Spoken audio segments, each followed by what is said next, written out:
بہت سے لوگوں کا یہ کہنا ہے کہ جب کسی کا بھی انتقال ہوتا ہے،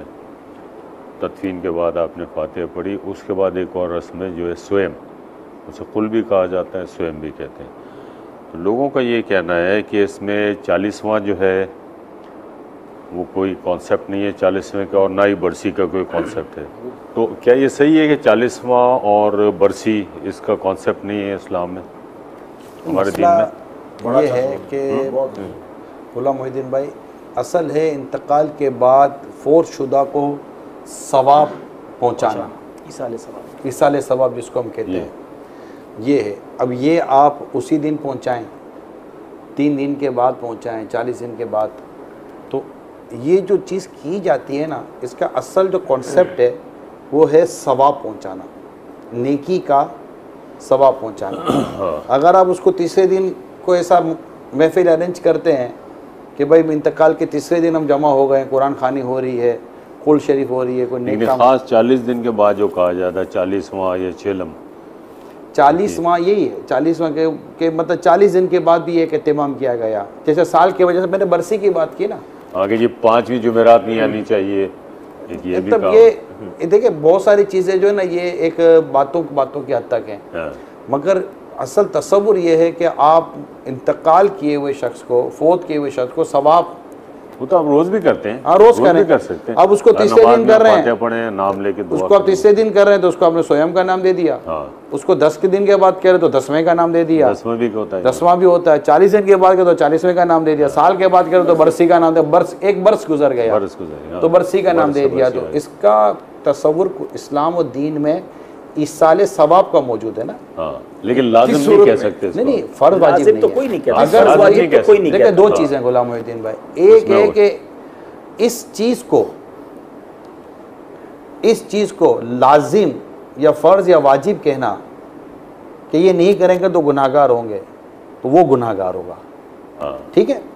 اور اس کام کو کرنے کو کوئی کہے کہ یہ کام کرنا گناہ ہے تو وہ بھی گناہ گار ہوگا، کہ یہ ایسا کام ہے کہ اگر کریں تو آپ کو ثواب ملے گا، نہ کریں تو گناہ نہیں ہے۔ اس میں یہ بھی کہا جاتا ہے کہ یہ جو پھل فروٹ ہے یا کھانے کی چیز ہے یہ نہیں پہنچتی، سب سے جو چیز پہنچتی ہے ماں باپ کی اولاد کو، اولاد کی ماں باپ کو دعا۔ دیکھیں یہ پھل فروٹ ہے نا، اب ظاہر کینو تو نہیں نہ پہنچے گا، کیلا تو نہیں پہنچے گا کہ ابا جان جناب کیلا بڑا شوق سے کھاتے تھے اس لیے کیلے دی، یا پھر بولے ابا جان آم بڑی شوق سے کھاتا تو آم تو جب سیزن آئے گا تب ابا جان کو پہنچائیں گے، ایسا تو ہے ہی نہیں۔ اصل میں نے ان کو آم دیا، اب تصور کو سمجھیں، یہ آم کا ثواب میں اپنے محروم کو پہنچانا چاہ رہا ہوں، یہ میں آپ کو تصور دے رہا ہوں، ٹھیک ہے، اب وہ آم نہیں پہنچے گا، اب ذوالقرنین بھائی کو میں نے آم کھلایا، یہ آم میں نے کھلایا کہ یہ ذوالقرنین بھائی کو میں آم دوں گا تو ذوالقرنین بھائی کا دل خوش ہوگا، مسلمان کو کھلانا ثواب ہے، اس کی پسندیدہ چیز کھلاؤں گا تو زیادہ ثواب ملے گا۔ یہ جو میں نے جو ان کے ساتھ جو یہ جو رویہ اختیار کیا نا، اور انہیں جو میں نے کھلایا، یہ کام کار ثواب ہے، تو یہ ثواب کا جو کام کیا نا میں نے، تو یہ ثواب یہ میرے محروم کو میں نے نیت کی کہ یہ ثواب میرے محروم کو پہنچے، تو میں نے کہا یہ عام کا ثواب ان کو پہنچا دیتا ہوں، تو عام نہیں فلاں شخص سے پیار کرتے تھے اس سے ملو۔ جب یہ تو لکھا ہے کتابوں میں کہ اگر والد صاحب کے کچھ دوست ہیں، والد صاحب کے کچھ رشتہ دار ہیں تو مرنے کے بعد ان سے اچھا سلوک کرے، اس سے ان کی روح خوش ہوتی۔ میرے بھائیو، سورۃ الحجرات بھی مدنی سورت ہے، اور یہ قرآن حکیم کی چند جامع ترین صورتوں میں سے ہے۔ آپ دیکھ لیں کہ اس کی کل آیات صرف 18 ہیں، لیکن ان 18 آیات کے اندر بے شمار مضامین کور کر دیے گئے ہیں۔ یہی وجہ ہے کہ ہمارے کالج لیول کے اوپر، یونیورسٹی لیول کے اوپر جو یعنی دینیات یا اسلامیات پڑھائی جاتی ہے، اس میں ایز اے سلیبس اس صورت کو شامل کیا جاتا ہے بیچلر لیول کے اوپر، کیونکہ اس کے اندر کئی ایک اہم مضامین ہیں جو ہماری ایک سوشل لائف سے ریلیٹڈ ہیں، ایک اچھے معاشرے کے اندر کیا خوبیاں ہونی چاہیے، وہ اس کے اندر ڈیٹیل کے ساتھ چیزیں ڈسکس کی ہیں۔ اللہ تعالیٰ نے خصوصاً 8 ایسی چیزوں کا ذکر کیا ہے جو بہت اہم ہیں ایک معاشرے کے لیے۔ انشاءاللہ میں ان چیزوں کو بھی کور کروں گا۔ اعوذ باللہ من الشیطان الرجیم، بسم اللہ الرحمن الرحیم۔ یا ایھا الذین آمنوا لا تقدموا بین یدی اللہ ورسولہ، اے ایمان والو مت آگے بڑھا کرو اللہ اور اس کے رسول سے، واتقوا اللہ، اور اللہ کا تقوی اختیار کرو، اللہ سے ڈر جاؤ، ان اللہ سمیع علیم، بے شک اللہ تعالیٰ سننے والا ہے، علم والا ہے۔ یعنی یہ پہلی آیت ہی اس میں قیامت مضمر ہے، کسی بھی معاملے میں اللہ اور اس کے رسول سے آگے نہیں بڑھنا۔ یعنی بعض اوقات یہ بھی ہو سکتا ہے کہ کوئی شخص اپنی محبت میں اللہ تعالیٰ کے ساتھ یا نبی صلی اللہ علیہ وآلہ وسلم کی عقیدت کے اندر کچھ ایسے عقائد و نظریات جو ہے وہ امت کو بتانا شروع کر دے یا خود اڈاپٹ کرنا شروع کر دے اعمال کی شکل میں، جو اللہ اور اس کے رسول عز و جل و صلی اللہ علیہ وآلہ وسلم نے تعلیم نہ فرمائے ہوں، اور وہ اسے اللہ کی محبت کا تقاضا یا عشق رسول کا تقاضا سمجھ رہا ہو۔ یعنی مثال کے طور پر دن رات کے اندر اللہ تعالیٰ نے مسلمانوں پہ 5 نمازیں فرض کی ہیں، ان میں بھی فرض رکعتوں کی تعداد 17 ہے، 2 فجر کی، 4 ظہر کی، 4 عصر، 3 مغرب اور 4 عشاء۔ اب کوئی شخص اپنی محبت میں یہ کلیم کرے نہیں جی میں مغرب کے بھی 4 فرض پڑھوں گا 3 کی بجائے، زیادہ ہی ہے نا، کم تو نہیں ہے۔ یہ اللہ اور اس کے رسول سے آگے بڑھنا ہے۔ ایک بالکل موٹی سی مثال ہے، اگر اس کی آپ ہمارے معاشرے کے اندر پریکٹیکل یعنی امپلیکیشنز دیکھیں تو یعنی ہمارا اس وقت انڈیا پاکستان بنگلہ دیش کا معاشرہ جو ہے وہ تو لت پت ہے کئی ایک اعمال کے ساتھ جو اللہ اور اس کے رسول سے آگے بڑھ کر تعلیم کیے گئے ہیں، اور اللہ اور اس کے رسول عز و جل و صلی اللہ علیہ وآلہ وسلم کی محبت میں ہی وہ چیزیں کلیم کی گئی ہیں، حتیٰ کہ وہ چونکہ اب دین کا حصہ بن چکی ہیں۔ اب جب کوئی شخص ان چیزوں کے خلاف بولتا ہے نا تو جو شخص خلاف بول رہا ہوتا ہے نا اسے بے دین سمجھا جاتا ہے۔ مثال کے طور پر اس وقت ہمارے جو یعنی کسی شخص کے مرنے کے اوپر ایکٹیویٹیز پرفارم کی جاتی ہیں، تیجا ہوتا ہے، 10واں ہوتا ہے، 40واں ہوتا ہے، پھر جمعراتیں ہوتی ہیں، پھر برسیاں ہوتی ہیں۔ یعنی آج سے 300-400 سال پہلے تو اس کا کوئی کنسیپٹ ہی نہیں تھا ہمارے مسلمان معاشرے کے اندر، چاہے جائے کہ اللہ اور اس کے رسول صلی اللہ علیہ وآلہ وسلم کے دور کی بات کی جائے، اور اب یہ حالت ہو چکی ہے کہ ایک مسلمان کا مرنا لوگوں نے مشکل کر دیا ہے۔ یعنی مرنے کے لیے بھی اب کم از کم 40-50 ہزار روپے چھوڑ کے مرے تو تب بھی اس کے پچھلے جو ہیں کوئی ایکٹیویٹی پرفارم کر سکتے ہیں، ادروائز پچھلوں کے لیے مصیبت بن جاتی ہے اگر کوئی مر جائے۔ ایون اب تو یہ جو امیر لوگ ہیں انہوں نے تو باقاعدہ 40ویں کے کارڈ چھاپنے شروع کر دیے ہیں، شادی کارڈز کی طرح، اور جو اس سے بھی اوپر کی ایلیٹ کلاس ہے وہ تو باقاعدہ اخبارات کے اندر اشتہارات دیتے ہیں کہ جی ہمارے پیارے ابا جان فوت ہو گئے ہیں جن کا 40واں فلاں جگہ پہ ہوگا، اور ہزاروں لوگوں کو بلایا جاتا ہے اور سارا دنیا داری والا معاملہ ہو رہا ہوتا ہے۔ پھر جو علماء کی روزی روٹی اس کے ساتھ جڑی ہوئی ہے وہ کھل جاتی ہے، وہ تو ایک علیحدہ سے ایک پورا ایک ٹاپک ہے نا جی، اور وہ تو باقاعدہ آپ مدرسوں کے اندر جائیں اور آپ یہ کہیں کہ جی میں نے اتنے قرآن پڑھانے ہیں تو فی قرآن آپ کو ریٹ بھی بتا دیں گے، 300 روپیہ یا 500 روپیہ، اور پھر باقاعدہ جب وہ دعا کروائی جا رہی ہوتی ہے اس میں بتایا جا رہا ہوتا ہے جی اتنے قرآن پڑھائے گئے، اتنی لاکھ دفعہ آیت کریمہ پڑھا گیا، اتنی دفعہ سورہ اخلاص شریف پڑھی گئی، اور پھر بیچ میں کوئی ایک آدھ پرچی بھی آندی ہے، اے بھی جناب میرا بھی شامل کر لو، میں بھی اتنا پڑھے۔ تو یہ ساری کی ساری وہ ایکٹیویٹیز ہیں جو دین کے نام کے اوپر ہمارے معاشرے میں داخل کر دی گئی ہیں اور اللہ اور اس کے رسول سے آگے بڑھے ہیں۔ نبی صلی اللہ علیہ وآلہ وسلم کی اپنی مبارک زندگی میں آپ نے اپنی 3 بیٹیاں جو ہے نا جی خود اپنے ہاتھوں سے دفنائی ہیں، جو یعنی شادی شدہ آپ کی بچیاں فوت ہوئی ہیں، سیدہ رقیہ، سیدہ ام کلثوم اور سیدہ زینب رضی اللہ عنہن اجمعین۔ کسی کا آپ نے 40واں نہیں کیا، کسی کا تیجا نہیں کیا، کسی کا 10واں نہیں کیا، کسی کی جمعراتیں نہیں کی ہیں۔ تو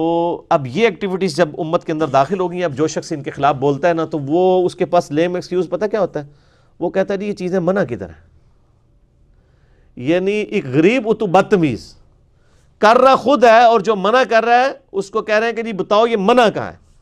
بھائی دین کے معاملے میں یہ نہیں دیکھنا ہوتا کہ یہ چیز منع کیا ہے، کہاں پہ ہے۔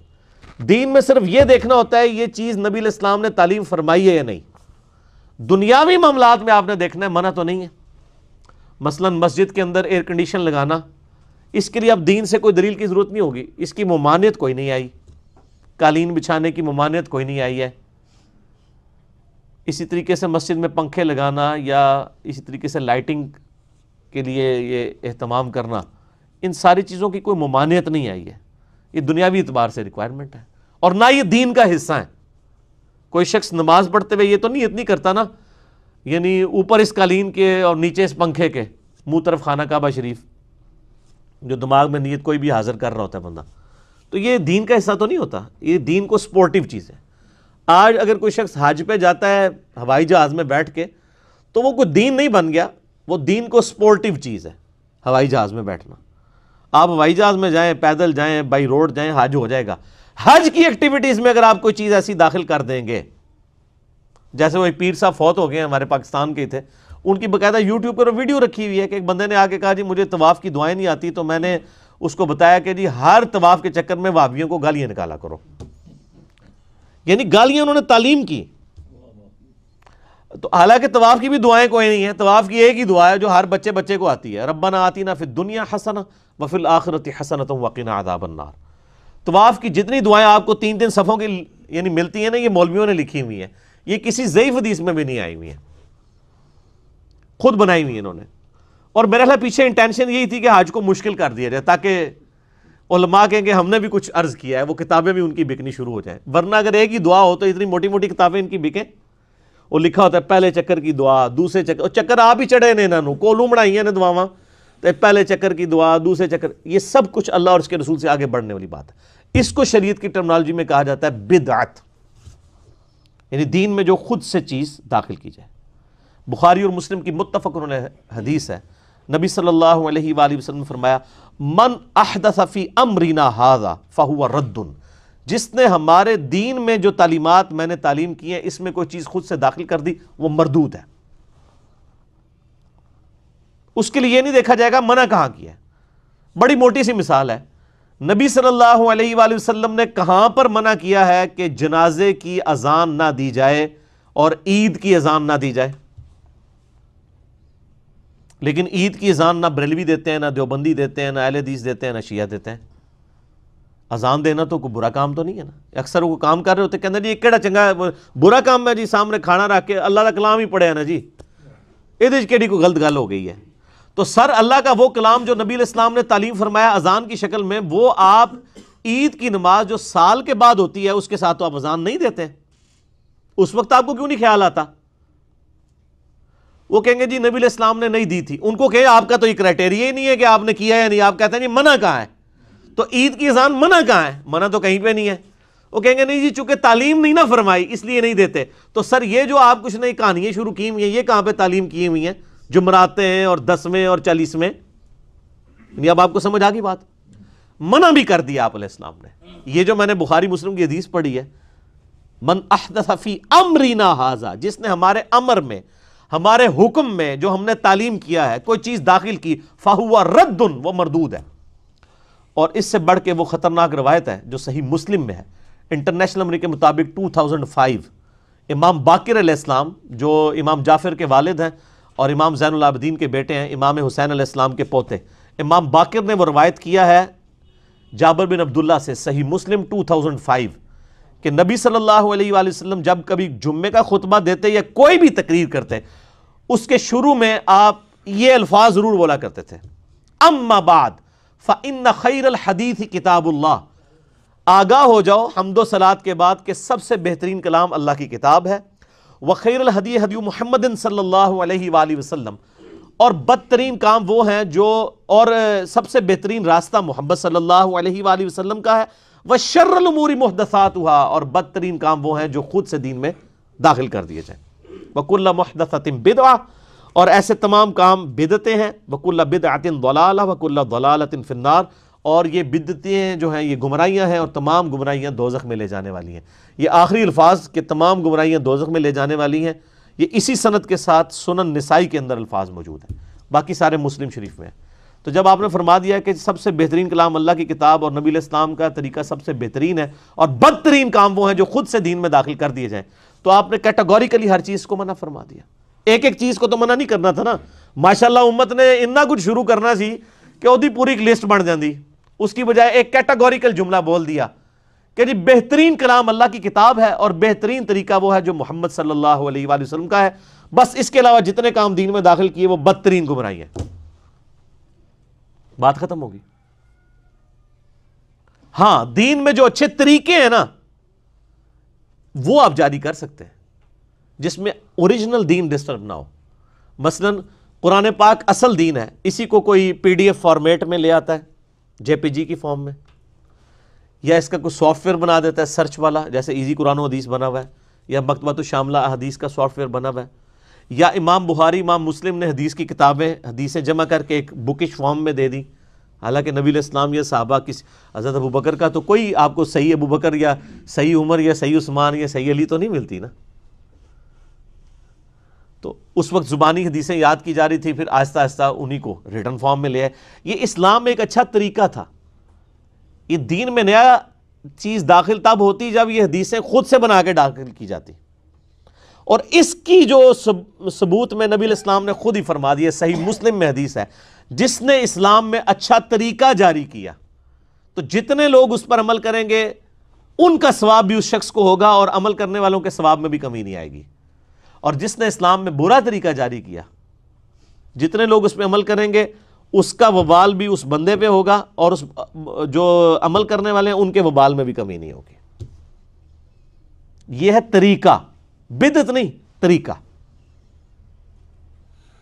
تو میں اس کے اوپر اکثر بولتا رہتا ہوں, لیکن اب یہ چونکہ اس آیت کا تقاضا تھا اس لیے میں نے یہاں پر اس پہ میں اس ایک آیت کے اوپر نا 5 گھنٹے بھی فی البدی بول سکتا ہوں مثالوں کے ساتھ.